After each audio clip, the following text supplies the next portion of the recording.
ఇక assembly media point లో ప్రభుత్వ వైపు బీర్లా ఇల్లయ్య మాట్లాడుతున్నారు. ఆ లైవ్ చూద్దాం. విషయంలో వెనుకకు తగ్గేది లేదు. కాంగ్రెస్ పార్టీ మాట అంటే మాట నిలబెట్టుకునే పార్టీ.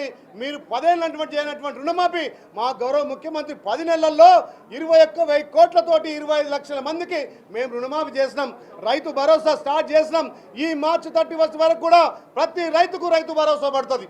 మీ హాయంలో కనీసం ₹1,00,000 రుణమాఫీ చేయని వాళ్ళు మీరు అవుటర్ నమ్ముకున్నారు, ఓవర్ నమ్ముకున్నారు, భూములు నమ్ముకున్నారు. మేము అట్లా కాదు, సంపద సృష్టించుకుంటూ తెలంగాణలో రైతులకు పెద్దపీట వేసి మహిళలకు పెద్దపీట వేసి మీ లెక్క లూటీ కాదు.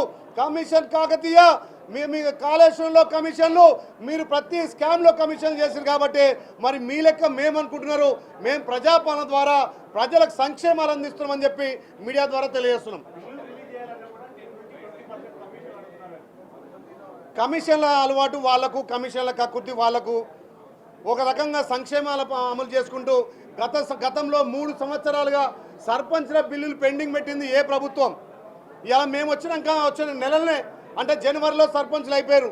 అప్పటికే 2-3 సంవత్సరాల నుంచి సర్పంచ్లకు శ్మశాన వాటికలని చెప్పి, రైతు వేదికలని చెప్పి, ట్రాక్టర్లని చెప్పి వాళ్ళ నెత్తి మీద భారం పెట్టింది మీరు కాదా? ఇవాళ మళ్ళీ సర్పంచ్ల విషయంలో ముసలి కన్నీరు గారుస్తున్నారు. ఆ రోజు మీరు సర్పంచులకు బిల్లులు చెల్లిస్తే ఇవాళ పెండింగ్ బిల్లులు ఎక్కడివి? ఆ రోజు మీరు బిల్లులు చెల్లించలేకనే ఈ 3 ఏళ్లలో సర్పంచులు ఎంతో మంది ఆత్మహత్య చేసుకున్నారు. ఇలా సర్పంచులు అప్పుల పాలు కావడానికి బీఆర్ఎస్ పార్టీ అప్పటి కేసీఆర్ గవర్నమెంట్ కాదని చెప్పి నేను తెలియజేస్తున్నా.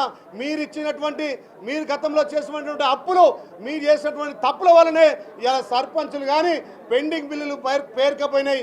మా ప్రభుత్వం ఒక్కొక్కటిగా ఇక్కడ గ్యారంటీలు కానీ, సంక్షేమం కానీ, అభివృద్ధి కానీ చేసుకుంటూ పెండింగ్ బిల్లులను కూడా క్లియర్ చేయడానికి మా ప్రభుత్వం కృతజ్ఞతతో ఉంది. బస్